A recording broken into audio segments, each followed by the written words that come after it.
ओम श्री परमात्मने नमः। ओम नमो भगवते वासुदेवाय।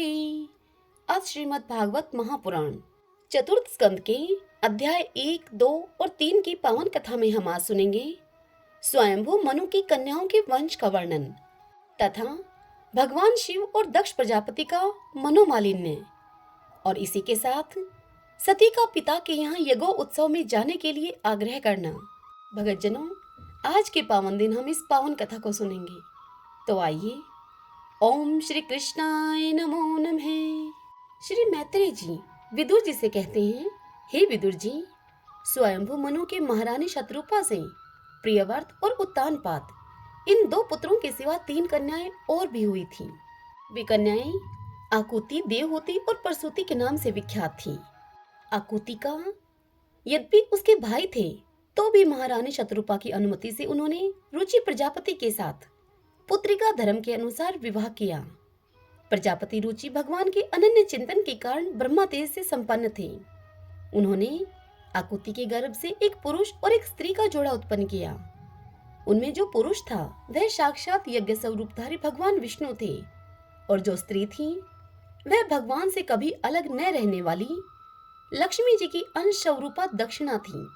मनु जी अपनी पुत्री आकुति के उस परम तेजस्वी पुत्र को बड़ी प्रसन्नता से अपने घर ले आए और दक्षिणा को रुचि प्रजापति ने अपने पास रखा।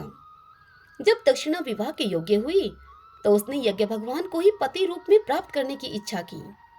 तब भगवान यज्ञ पुरुष ने उससे विवाह किया। इससे दक्षिणा को बड़ा संतोष हुआ।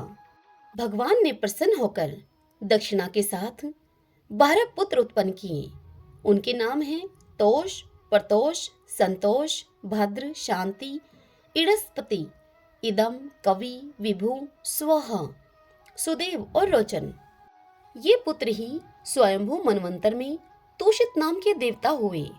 उस मनवंतर में मरीचि आदि सप्तऋषि थे। भगवान यज्ञ ही देवताओं के अधीश्वर इंद्र थे और महान प्रभावशाली प्रियव्रत और उत्तानपाद मनुपुत्र थे। वह मनवंतर उन्हीं दोनों के बेटों, पोतों और दोहित्रों के वंश से छा गया। हे प्यारे विदुर जी, मनु जी ने अपनी दूसरी कन्या देवहूति कर्दम जी को ब्याही थी। उसके संबंध की प्राय सभी बातें तुम मुझसे सुन ही चुके हो। भगवान मनु ने अपनी तीसरी कन्या प्रसूति का विवाह ब्रह्मा जी के पुत्र दक्ष प्रजापति से किया था।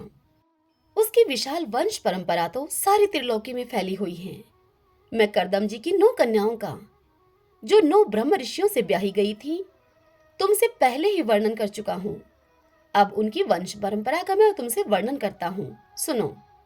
मरीचि ऋषि की पत्नी कर्दम जी की बेटी कला से कश्यप और पूर्णिमा नामक 2 पुत्र हुए, जिनके वंश से यह सारा जगत भरा हुआ है। हे शत्रुतापन विदुर जी, पूर्णिमा के विरज और विश्वक नाम के 2 पुत्र तथा देवकुल्या नाम की एक कन्या हुई। यही दूसरे जन्म में श्री हरि के चरणों के धोवन से देव नदी गंगा के रूप में प्रकट हुई। अत्रि की पत्नी अनुसुईया से दत्तात्रेय, दुर्वासा और चंद्रमा नाम के 3 परम यशस्वी पुत्र हुए।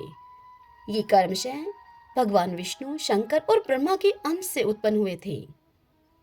यह सुनकर विदुर जी ने मैत्रेय जी से पूछा, हे गुरु जी, कृपा यह बतलाइए कि जगत की उत्पत्ति, स्थिति और अंत करने वाले इन सर्वश्रेष्ठ देवों ने अत्रि मुनि के यहाँ क्या करने की इच्छा से अवतार लिया था।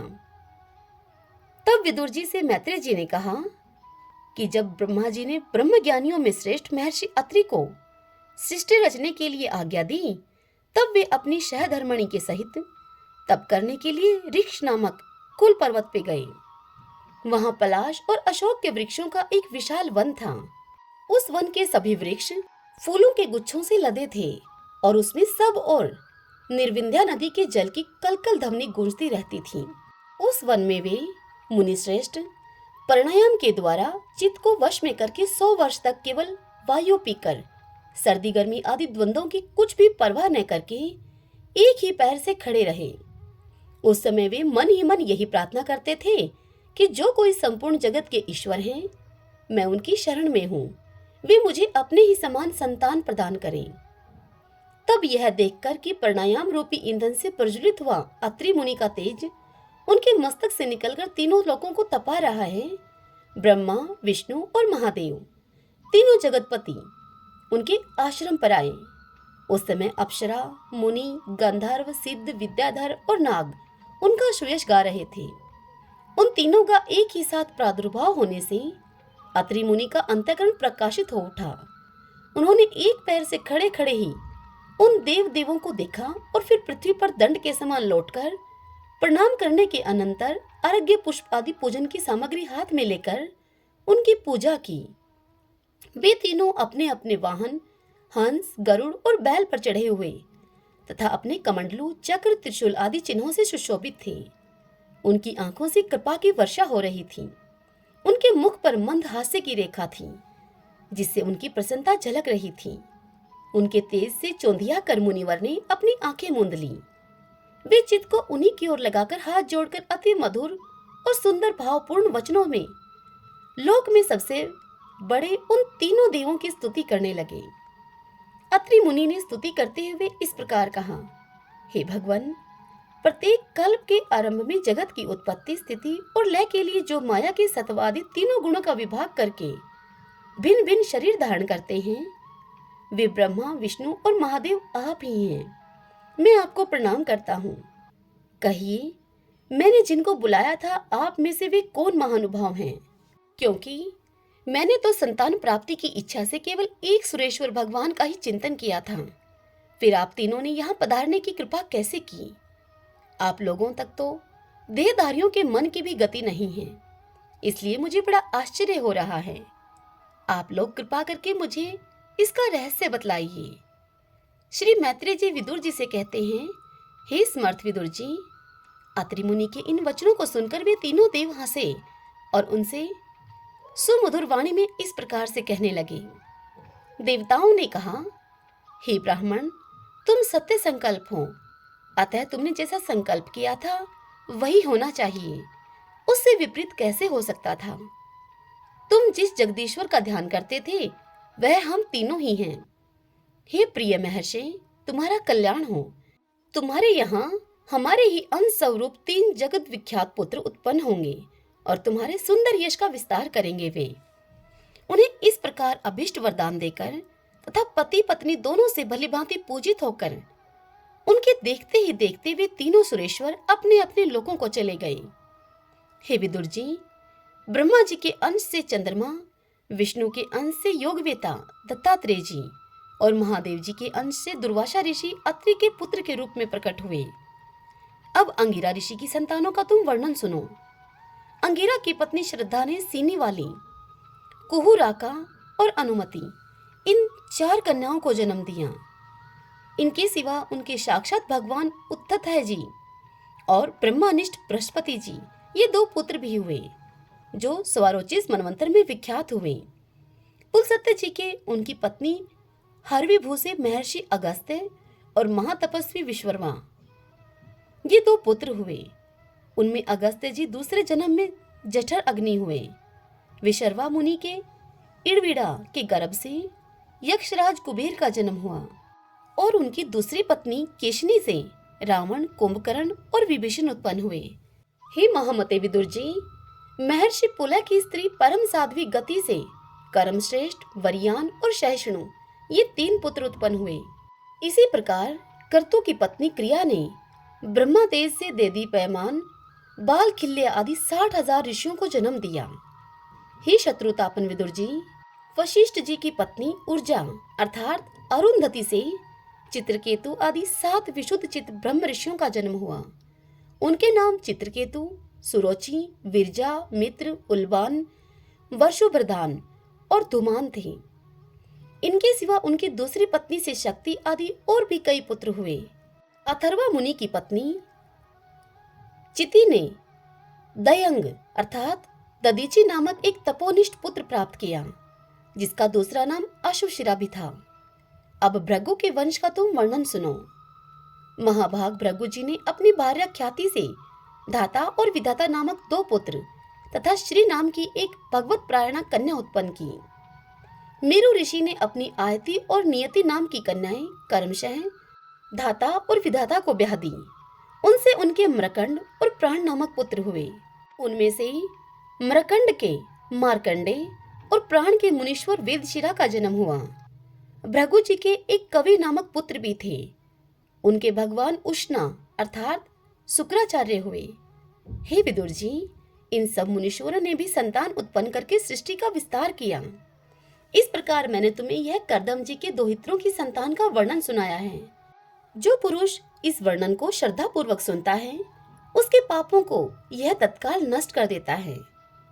ब्रह्मा जी के पुत्र दक्ष प्रजापति ने मनुनंदनी प्रसूति से विवाह किया। दक्ष प्रजापति ने प्रसूति से सुंदर नेत्रों वाली 16 कन्याएं उत्पन्न की। भगवान दक्ष ने उनमें से 13 धर्म को, एक अग्नि को, एक समस्त पितृगण को और एक कन्या संसार का संहार करने वाले तथा जन्म मृत्यु से छुड़ाने वाले भगवान शंकर को दी। श्रद्धा, मैत्री, दया, शांति, तुष्टि, पुष्टि, क्रिया, उन्नति, बुद्धि, मेधा, तितिक्षा, हिरी और मूर्ति ये धर्म की पत्नियां हैं।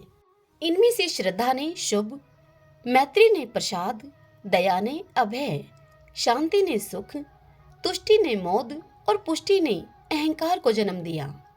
क्रिया ने योग, उन्नति ने दर्प, बुद्धि ने अर्थ, मेधा ने स्मृति, तितिक्षा ने क्षेम और हिम अर्थात लज्जा ने प्रश्रय अर्थात विनय नामक पुत्र उत्पन्न किया।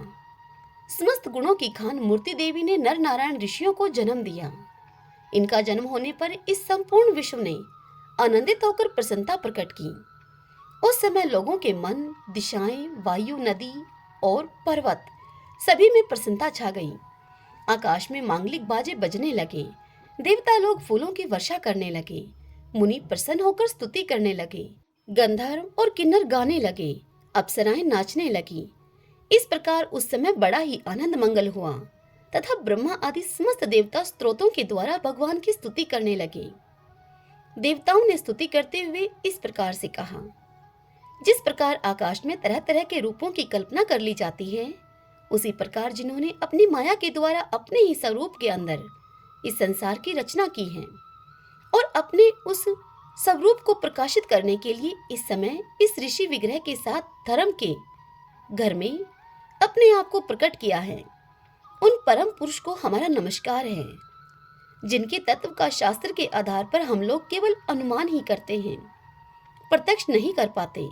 उन्हीं भगवान ने देवताओं को संसार की मर्यादा में किसी प्रकार की गड़बड़ी न हो, इसीलिए सतव गुण से उत्पन्न किया है। अब वे अपनी करुणामय नेत्रों से जो समस्त शोभा और सौंदर्य के निवास स्थान निर्मल दिव्य कमल को भी नीचा दिखाने वाले हैं, हमारी ओर निहारें। हे प्यारे विदुर जी, प्रभु का साक्षात दर्शन पाकर देवताओं ने उनकी इस प्रकार स्तुति और पूजा की। तदंतर भगवान नर नारायण दोनों गंधमादन पर्वत पर चले गए। हे विदुर जी, भगवान श्री हरि के अंशभूत वे नर नारायण ही इस समय पृथ्वी का भार उतारने के लिए यदुकुल भूषण श्री कृष्ण और उन्हीं के सरीखे श्याम वर्ण कुरुकुल तिलक अर्जुन के रूप में अवतीर्ण हुए हैं। अग्निदेव की पत्नी स्वाहा ने अग्नि के ही अभिमानी पावक, पवमान और सुचि ये 3 पुत्र उत्पन्न किए। ये तीनों ही हवन किए हुए पदार्थों का भक्षण करने वाले हैं। इन्हीं तीनों से 45 प्रकार के अग्नि और उत्पन्न हुए। ये ही अपने 3 पिता और एक पितामह को साथ लेकर 49 अग्नि कहलाए। वेदज्ञ ब्राह्मण वैदिक यज्ञ कर्म में जिन 49 अग्नियों के नामों से आग्नेय इष्टियां करते हैं, वे ये ही हैं: अग्निश्वात, बृहस्पति, सोमक और आज्यप ये पितृ हैं। इनमें साग्निक भी हैं और निराग्निक भी। इन सब पितरों की पत्नी दक्ष कुमारी स्वधा हैं। इन पितरों से स्वधा के धारिणी और वयुना इन नामों की 2 कन्याएं हुई। वे दोनों ही ज्ञान विज्ञान में पारंगत और ब्रह्म ज्ञान का उपदेश करने वाली हुई। महादेव जी की पत्नी सती थी। वे सब प्रकार से अपने पतिदेव की सेवा में संलग्न रहने वाली थी, किंतु उनके अपने गुण और शील के अनुरूप कोई पुत्र नहीं हुआ, क्योंकि सती के पिता दक्ष ने बिना ही किसी अपराध के भगवान शिव जी के प्रतिकूल आचरण किया था। इसलिए सती ने युवा अवस्था में ही क्रोधवश योग के द्वारा स्वयं ही अपने शरीर का त्याग कर दिया था। ओम नमो नारायण, ओम नमो नारायण। इतनी कथा सुनकर विदुर जी ने मैत्रेय जी से पूछा, हे ब्राह्मण, प्रजापति दक्ष तो अपनी लड़कियों से बहुत ही स्नेह रखते थे, फिर उन्होंने अपनी कन्या सती का अनादर करके शीलवानों में सबसे श्रेष्ठ श्री महादेव जी से द्वेष क्यों किया? महादेव जी भी चराचर के गुरु, वैर रहित, शांत मूर्ति, आत्माराम और जगत के परम आराध्य देव हैं। उनसे भला कोई क्यों वैर करेगा? हे भगवान, उन ससुर और दामाद में इतना विद्वेष कैसे हो गया, जिसके कारण सती ने अपने दुस्तज्य प्राणों तक की बलि दे दी? यह आप मुझसे कहिए। यह सुनकर श्री मैत्रेय जी विदुर जी से बोले, हे विदुर जी, पहले एक बार प्रजापतियों के यज्ञ में सब बड़े बड़े ऋषि, देवता, मुनि और अग्नि आदि अपने अपने अनुयायियों के सहित एकत्र हुए थे। उसी समय प्रजापति दक्ष ने भी उस सभा में प्रवेश किया। वे अपने तेज से सूर्य के समान प्रकाशमान थे और उस विशाल सभा भवन का अंधकार दूर किए देते थे। उन्हें आया हुआ देखकर ब्रह्मा जी और महादेव जी के अतिरिक्त अग्नि पर्यंत सभी सभासद उनके तेज से प्रभावित होकर अपने अपने आसनों से उठ खड़े हो गए। इस प्रकार समस्त सभासदों से भली भांति सम्मान प्राप्त करके तेजस्वी दक्ष जगत पिता ब्रह्मा जी को प्रणाम करके उनकी आज्ञा से अपने आसन पर बैठ गए। परंतु महादेव जी को पहले से ही बैठा हुआ देखकर तथा उनसे अभ्युत्थान आदि के रूप में कुछ भी आदर न पाकर दक्ष उनका यह व्यवहार सहन न कर सके। उन्होंने उनकी ओर टेढ़ी नजर से इस प्रकार देखा कि मानो उन्हें वे क्रोध अग्नि से ही जला डालेंगे। तत्पश्चात वह सभासदों से कहने लगे, देवता और अग्नियों के सहित समस्त ब्रह्म ऋषिगण, मेरी बात को सुने। मैं नासमझी या द्वेषवश ऐसा नहीं कहता, बल्कि शिष्टाचार की बात कहता हूँ। यह निर्लज महादेव समस्त लोकपालों की पवित्र कीर्ति को धूल में मिला रहा है। देखिए, इस घमंडी ने सत्पुरुषों के आचरण को लांछित और मटिया मेट कर दिया है। बंदर के से नेत्र वाले इसने सत्पुरुषों के समान मेरी सावित्री सरीखी मृगनयनी पवित्र कन्या का अग्नि और ब्राह्मणों के सामने पाणी ग्रहण किया था, इसलिए यह एक प्रकार मेरे पुत्र के समान हो गया है। उचित तो यह था कि यह उठकर मेरा स्वागत करता, मुझे प्रणाम करता, परंतु इसने वाणी से भी मेरा सत्कार नहीं किया। हाय, जिस प्रकार शूद्र को कोई वेद पढ़ा दे, उसी प्रकार मैंने इच्छा न होते हुए भी भावीवश इसको अपनी सुकुमारी कन्या दे दी और इसने उस सत्कर्म का लोप कर दिया। यह सदा अपवित्र रहता है, बड़ा घमंडी है और धर्म की मर्यादा को तोड़ रहा है। यह प्रेतों के निवास स्थान भयंकर शमशानों में भूत प्रेतों को साथ लिए हुए घूमता रहता है। पूरे पागल की तरह सिर के बाल बिखरे और नंग धड़ंग भटकता रहता है। कभी हंसता है तो कभी रोता है। ये सारे शरीर पर चिता की अपवित्र भस्म को लपेटे रहता है। गले में भूतों के पहनने योग्य नरमुंडों की माला और सारे शरीर में हड्डियों के गहने पहने रहता है। यह बस नाम भर का ही शिव है, वास्तव में है पूरा अशिव, अमंगल रूप। जैसे यह स्वयं मतवाला है, वैसे ही इसे मतवाले ही प्यारे लगते हैं। भूत, प्रेत, परमत आदि निरे तमोगुणी स्वभाव वाले जीवों का यह नेता है। अरे, मैंने केवल ब्रह्मा जी के बहकाव में आकर ऐसे भूतों के सरदार, आचारहीन और दुष्ट स्वभाव वाले को अपनी भोली भाली बेटी ब्याह दी। श्री मैत्रेय जी विदुर जी से इतनी कथा सुनाकर आगे कहते हैं कि हे विदुर जी, दक्ष ने इस प्रकार महादेव जी को बहुत कुछ भला बुरा कहा, तथापि उन्होंने इसका कोई प्रतिकार नहीं किया। वे पूर्ववत निश्चल भाव से बैठे ही रहे। इससे दक्ष के क्रोध का पारा और भी चढ़ गया और वे जल हाथ में लेकर उन्हें श्राप देने को तैयार हो गए। दक्ष ने कहा, यह महादेव देवताओं में बड़ा ही अधम है। अब से इसे इंद्र, उपेंद्र आदि देवताओं के साथ यज्ञ का भाग न मिले। उपस्थित मुख्य मुख्य सभासदों ने उन्हें बहुत मना किया, परंतु दक्ष किसी की भी सुनने को तैयार नहीं था। उसने किसी की भी एक न सुनी। महादेव जी को उसने श्राप दे ही दिया और फिर वे अत्यंत क्रोधित होकर उस सभा से निकलकर अपने घर चले गए। जब शंकर जी के अनुयायियों में अग्रगण्य नंदीश्वर को यह मालूम हुआ कि दक्ष ने उन्हें श्राप दिया है, तो वे क्रोध से तमतमा उठे और उन्होंने दक्ष तथा उन ब्राह्मणों को, जिन्होंने दक्ष के दुर्वचनों का अनुमोदन किया था, उन्हें बड़ा भयंकर श्राप दिया। वे बोले, जो इस मरण धर्मा शरीर में ही अभिमान करके किसी से भी द्रोह न करने वाले भगवान शंकर से द्वेष करता है, वह भेद बुद्धि वाला मूर्ख दक्ष तत्व ज्ञान से विमुख ही रहे। यह चातुर्मास से यज्ञ करने वाले को अक्षय पुण्य प्राप्त होता है। आदि अर्थवाद रूप वेद वाक्यों से मोहित और विवेक भ्रष्ट होकर विषय सुख की इच्छा से कपट धर्म में ग्रस्त आश्रम में आसक्त रहकर कर्मकांड में ही लगा रहता है। इसकी बुद्धि देह आदि में आत्मभाव का चिंतन करने वाली है। उसके द्वारा उसने आत्म स्वरूप को भुला दिया है। यह साक्षात पशु के ही समान है। अतः अत्यंत स्त्री लंपट हो और शीघ्र ही इसका मुख बकरी का हो जाए। यह मूर्ख कर्ममयी अविद्या को ही विद्या समझता है। इसलिए यह दक्ष और जो लोग भगवान शंकर का अपमान करने वाले इस दुष्ट के पीछे पीछे चलने वाले हैं, वे भी सभी जन्म मरण रूप संसार चक्र में पड़े ही रहें। वेदवाणी रूप लता फल श्रुति रूप पुष्पों से सुशोभित है। उसके कर्मफल रूप मनमोहक गंध से इनके चित्त शुद्ध हो रहे हैं। इससे ये शंकर द्रोही कर्मों के जाल में ही फंसे रहें। ब्राह्मण लोग भक्षा भक्ष्य के विचार को छोड़कर केवल पेट पालने के लिए ही विद्या, तप और व्रत आदि का आश्रय लें तथा धन, शरीर और इंद्रियों के सुख को ही सुख मानकर उन्हीं के गुलाम बनकर दुनिया में भीख मांगते भटका करें। नंदीश्वर के मुख से इस प्रकार ब्राह्मण कुल के लिए श्राप सुनकर उसके बदले में भृगु जी ने यह दुष्टर श्राप रूप ब्रह्मदंड दिया। जो लोग शिव भगत हैं तथा जो उन भक्तों के अनुयायी हैं, वे सत शास्त्रों के विरुद्ध आचरण करने वाले और पाखंडी हों।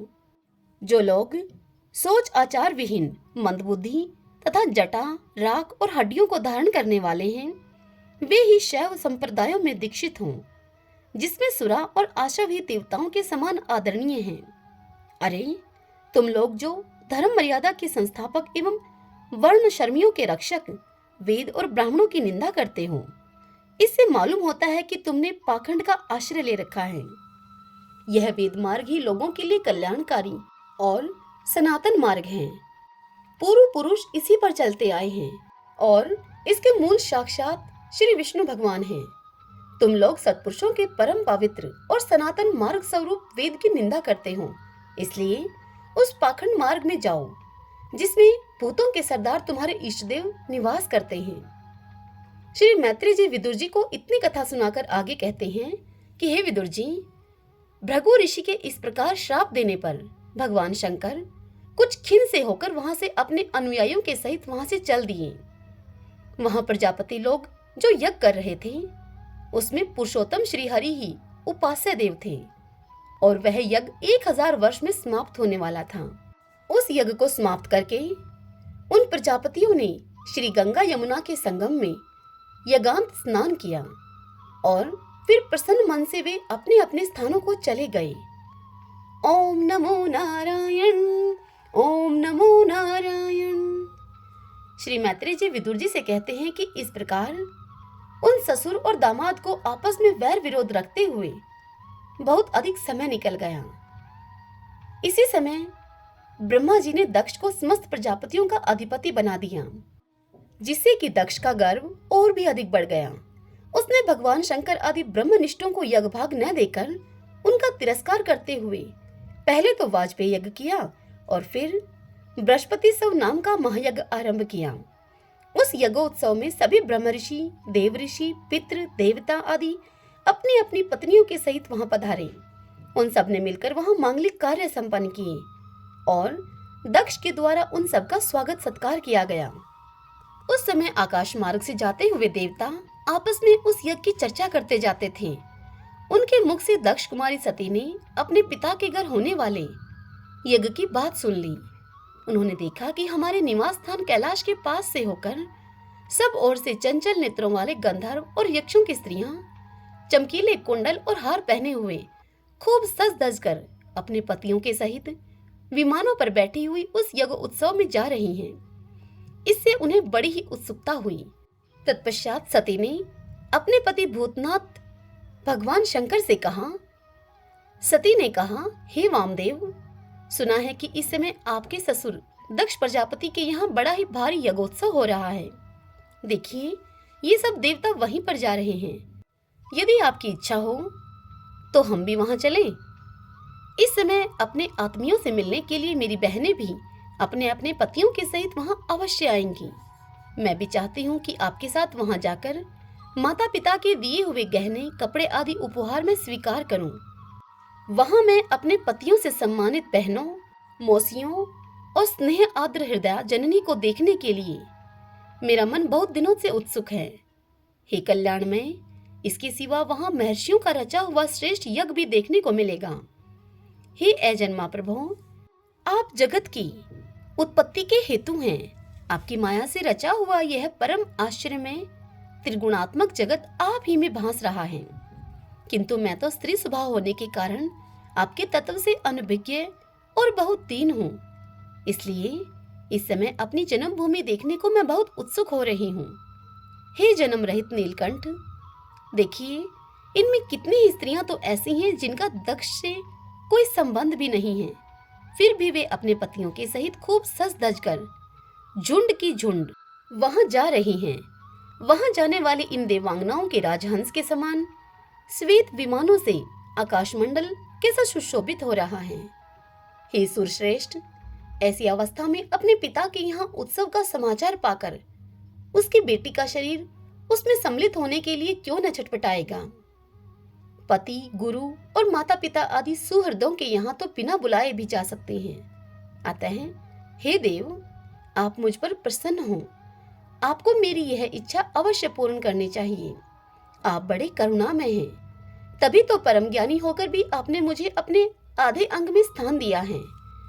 अब मेरी इस याचना पर ध्यान देकर मुझे आप अनुग्रहित कीजिए। श्री मैत्रेय जी विदुर जी को इतनी कथा सुनाकर आगे कहते हैं कि प्रिया सती जी के इस प्रकार प्रार्थना करने पर अपने आत्मियों का प्रिय करने वाले भगवान शंकर को दक्ष प्रजापति के उन मर्म भेदी दुर्वचन रूप बाणों का स्मरण हो आया, जो कि उन्होंने समस्त प्रजापतियों के सामने कहे थे। और फिर भगवान शंकर देवी सती से हंसकर इस प्रकार से बोले। भगवान शंकर ने देवी सती से कहा, हे सुंदरी, तुमने जो कहा है कि अपने बंधुजन के यहाँ बिन बुलाए भी जा सकते हैं, सो बात तो ठीक ही है, किंतु ऐसा तभी करना चाहिए जब उनकी दृष्टि अतिशय प्रबल देह अभिमान से उत्पन्न हुए मद और क्रोध के कारण द्वेष दोष से युक्त न हो गई हो। विद्या, तप, धन, सुदृढ़ शरीर, युवावस्था और उच्च कुल, ये 6 सत्पुरुषों के तो गुण हैं, परंतु नीच पुरुषों में ये ही अवगुण हो जाते हैं, क्योंकि इनसे उनका अभिमान बढ़ जाता है और उनकी दृष्टि दोष युक्त हो जाती है। इसी कारण से वे महापुरुषों का प्रभाव नहीं देख पाते। इसी से जो अपने यहाँ आए हुए पुरुषों को कुटिल बुद्धि से भौं चढ़ाकर रोष भरी दृष्टि से देखते हैं, उन अव्यवस्थित चित्त लोगों के यहाँ ये हमारे बांधव हैं, ऐसा समझकर कभी नहीं जाना चाहिए। क्योंकि हे देवी, शत्रुओं के बाणों से बिंध जाने पर भी ऐसी व्यथा नहीं होती जैसे कि अपने कुटिल बुद्धि स्वजनों के कुटिल वचनों से होती है।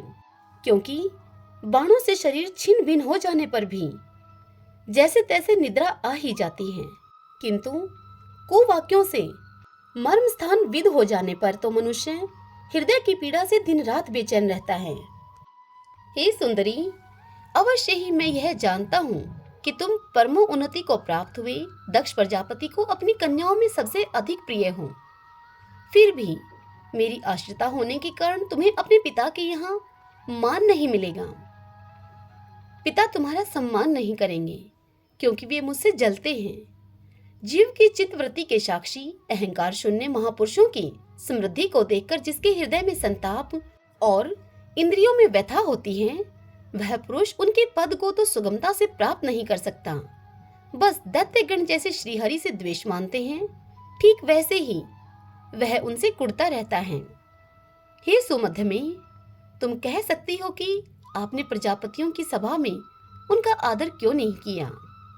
सो ये सम्मुख जाना, नर्मता दिखाना, प्रणाम करना, यह आदि क्रियाएं जो लोक व्यवहार में परस्पर की जाती हैं, तत्व ज्ञानियों के द्वारा बहुत अच्छे ढंग से की जाती हैं, वे अंतर्यामी रूप से सबके अंतःकरणों में स्थित परम पुरुष वासुदेव को ही प्रणाम आदि करते हैं।